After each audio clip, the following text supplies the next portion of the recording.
Buenas noches, amables televidentes. En este momento, como todos los jueves, estamos compartiendo con ustedes esta sesión jurídica. En la noche de hoy tenemos a un especialista penal de nombre Grimaldi Ruiz que nos va a hablar de la ley de extinción de dominio. Buenas noches, Grimaldi. Reinaldo, muchísimas gracias y buenas noches a ti, a toda tu teleaudiencia.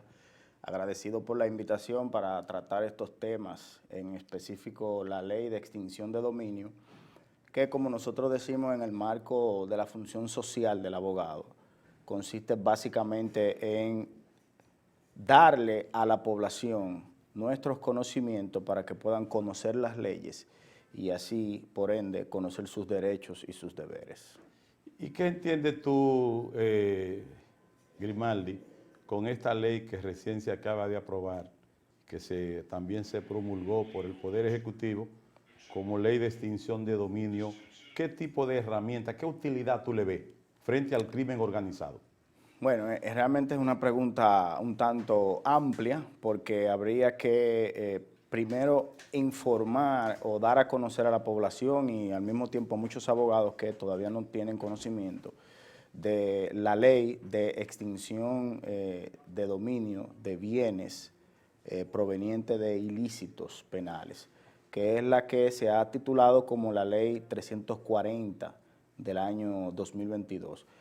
Esta ley es básicamente una ley sumamente especial, tanto así que contiene 107 artículos y es precisamente el artículo 107 de la ley 340-2022 que establece que entrará en vigencia 12 meses después de su promulgación, es decir, que entraría en vigencia en fecha 28 de julio del año 2023.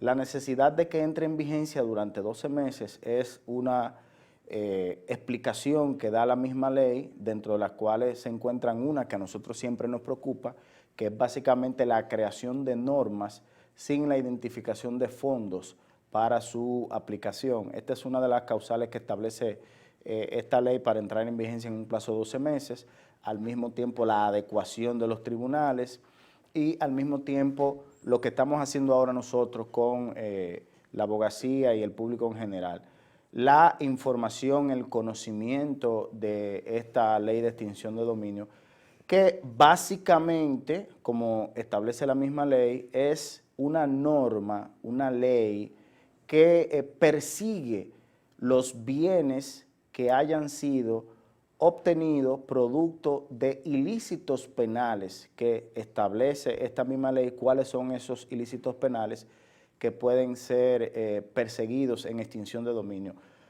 Tenemos que aclarar que con esta normativa no se persigue la sanción penal, es decir, no se persigue que una persona cumpla cárcel, sino más bien que se persigue que si una persona pertenece, por ejemplo, a una organización criminal o ha cometido un desfalco en contra del Estado o ha lavado activos o, en fin, aproximadamente 27 tipos de ilícitos penales que identifica esta ley, el origen, la consecuencia o el uso de esos bienes para la comisión de estos delitos es lo que persigue esta ley, reincorporar básicamente estos bienes para que sean otorgados, entregados al Estado.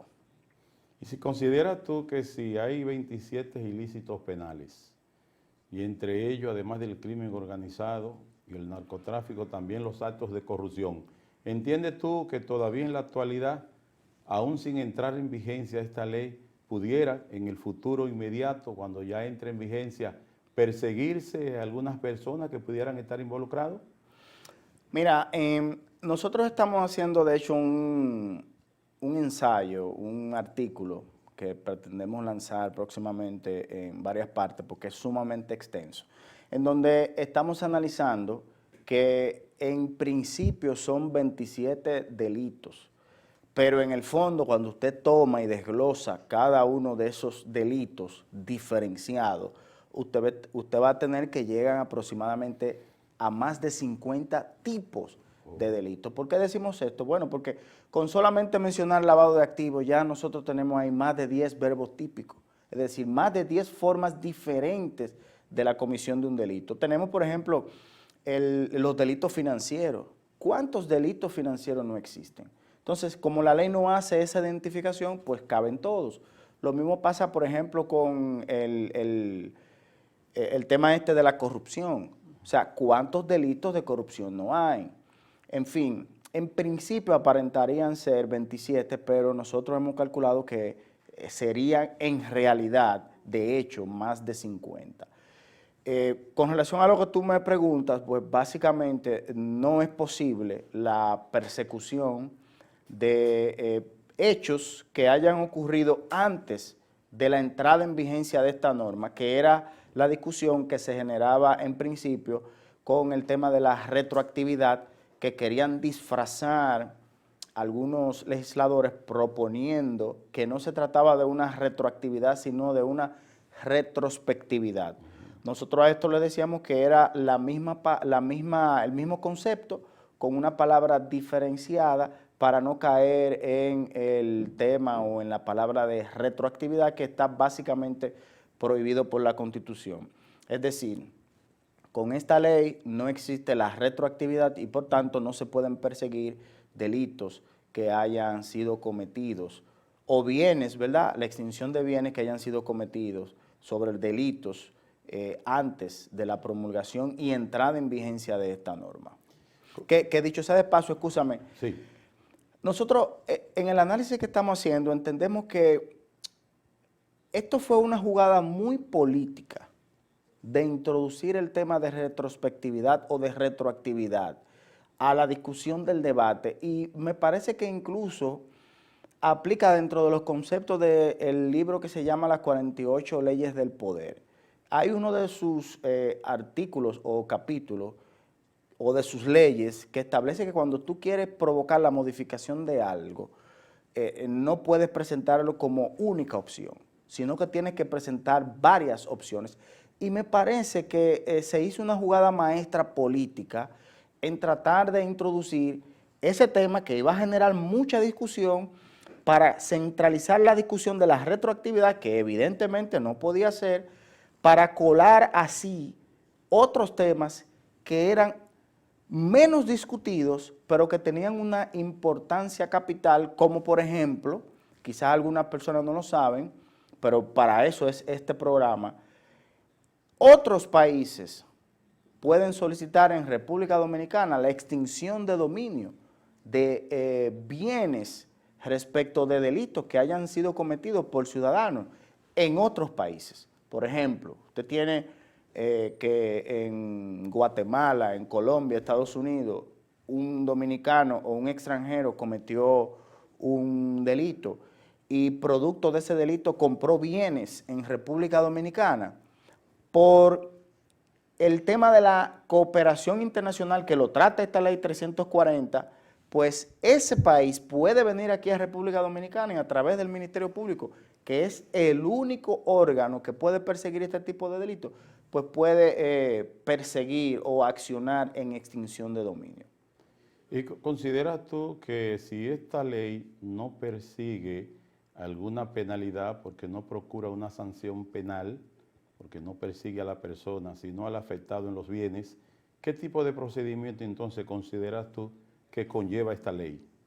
Bueno, mira, en el fondo esta ley surge, como sus propios considerandos lo dicen, de las recomendaciones del GAFI, de los tratados internacionales contra la delincuencia organizada, de los tratados internacionales en sentido general contra la persecución del crimen o delito de la droga transnacional, lavado de activos, trata de personas, delitos electrónicos, etcétera.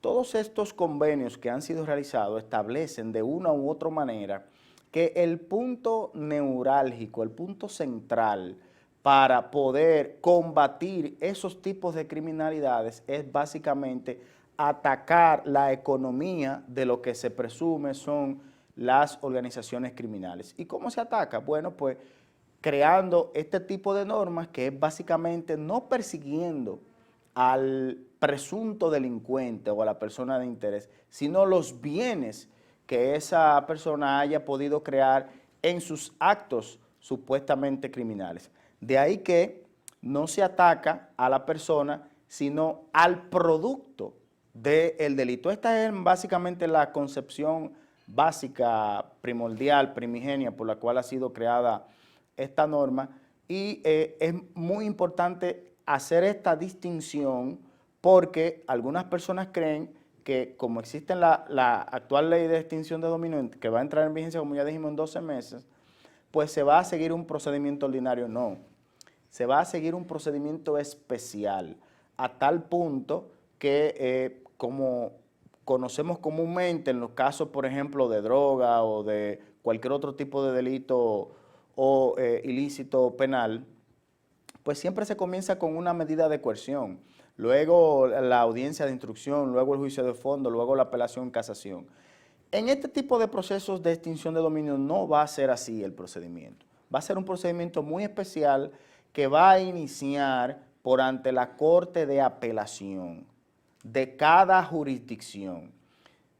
Por ejemplo, si existe la persecución de unos bienes ilícitos que están en diferentes jurisdicciones, entiéndase, algunas propiedades están en Monteplata, otras están en Samaná, otras están en la capital y otras están en Santiago, la comunidad o la jurisdicción que tenga la mayor cantidad de propiedades es donde se va a conocer la acción de extinción de dominio, que va a iniciar, como ya dijimos, por la acción de parte del Ministerio Público, quien actuará ya sea de oficio o a través de denuncia por cualquier persona que entienda que alguien esté ostentando bienes, productos de origen ilícito.